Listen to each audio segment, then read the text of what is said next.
Welcome to Sissygram Spicy Story Channel. If you like my voice, then hit the like button and do subscribe our channel for regular updates. Today I come up with whole new content of story. So, now let's start the story. It was an ordinary Saturday afternoon when the tension between my son-in-law and me began to shift in an unexpected way. He was always around, lending a hand with various tasks, which gave us plenty of opportunities to interact. ID never thought much of it before. After all, he was married to my daughter, and I trusted him completely. He was polite, respectful, and over the years, we developed a close bond. But recently, I started noticing certain things that seemed a little off, small gestures or comments that made me question his intentions. The first time I really sensed something was during a casual conversation in the kitchen. My daughter was out running errands, leaving us alone, and I noticed a different energy between us. He was unusually chatty, asking personal questions about things he'd never seemed interested in before. I shrugged it off, assuming he was just being polite. But deep down, I felt a slight unease. Later that evening, as we sat down for dinner, I couldn't shake the feeling that his eyes lingered on me longer than they should. Every time I glanced his way, he seemed to be watching me, and it made me uncomfortable. I had to ignore it, focusing on my conversation with my daughter. But his gaze remained steady. Over the next few days, his behavior became more obvious. He found reasons to be near me, brushing past me, or standing a little too close whenever we were in the same room. My heart would race, not from attraction, but from the uncertainty of how to handle the situation. He was my son-in-law, and this was a line that should never be crossed. Then, one day changed everything. My daughter was away on a work trip, leaving just the two of us at home. I was in the bathroom, cleaning up after a long day, when I heard a knock on the door.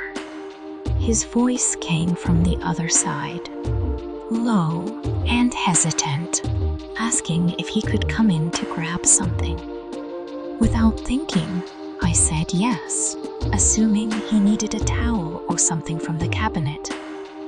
But when he opened the door, there was a look in his eyes I'd never seen before.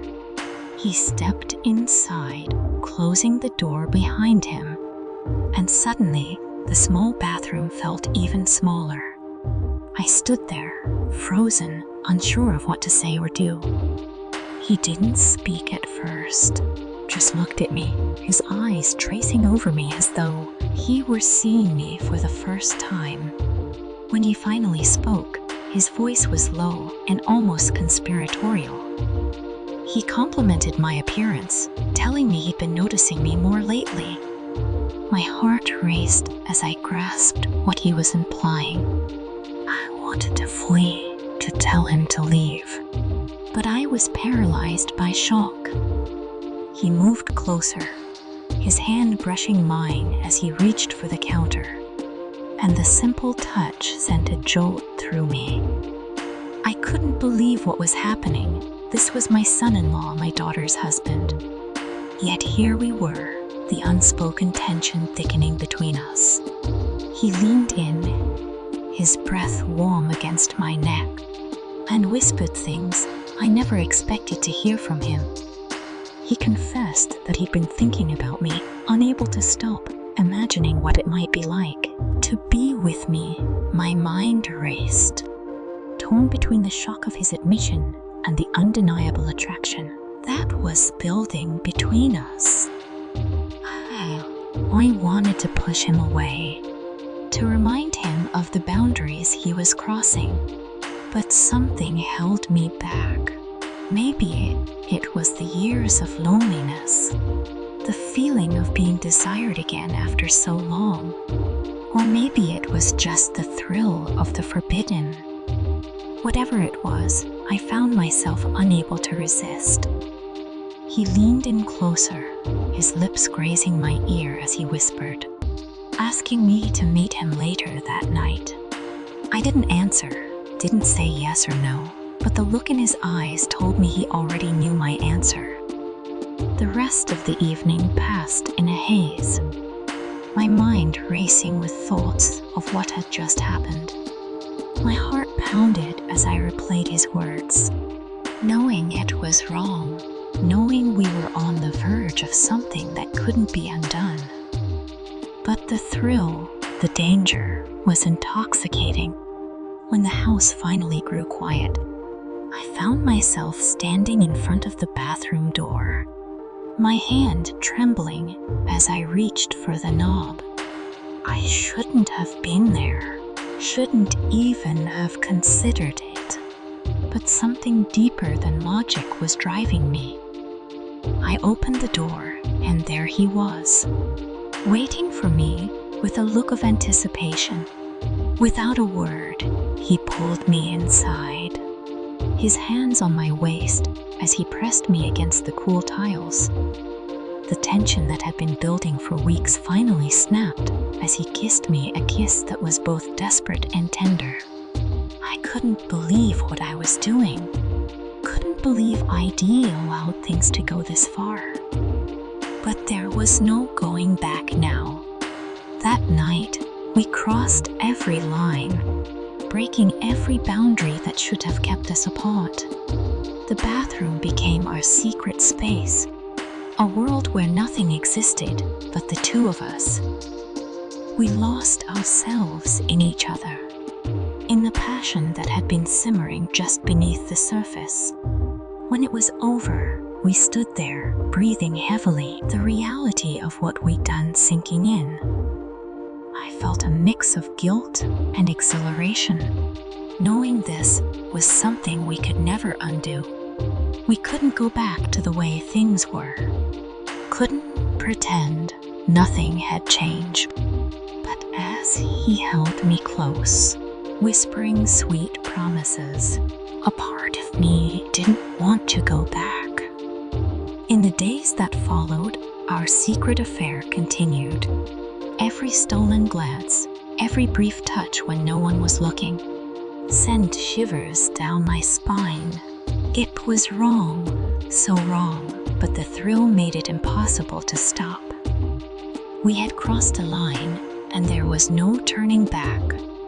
I knew it couldn't last forever. Eventually, my daughter would suspect something, or the guilt would become unbearable. But for now, inch those stolen moments. We were living in a fantasy, a world where nothing else mattered but the way we made each other feel. Eventually, the inevitable happened. My daughter started to sense something was off, and the guilt that had been building up in me finally became too much. I couldn't keep lying to her, couldn't keep sneaking around. The affair had to end, and I knew it would break both our hearts. When I finally confronted him and told him it was over, he didn't argue. He knew, just as I did, that we'd been living on borrowed time. The fantasy was over, and reality was crashing down around us. We ended things that day, but the memories of those stolen moments would stay with me. It became a secret we both carried, a part of our lives we could never share with anyone else. And while it was wrong, while it was something that should never have happened, a part of me would always remember the thrill of it all. Looking back, I realized that the affair was a mistake, a reckless game that we played with fire. But at the time, it felt like the only thing that mattered. We were drawn to each other by something deeper than attraction, something beyond our control. And though it's over, though we've both moved on, A part of me will always remember those secret moments, the passion, the danger, and the way we made each other feel when no one else was watching. This is where the story wraps up. Share your thoughts in the comments below. For more stories like this, be sure to subscribe to my channel. I'll talk to you soon. See you next time.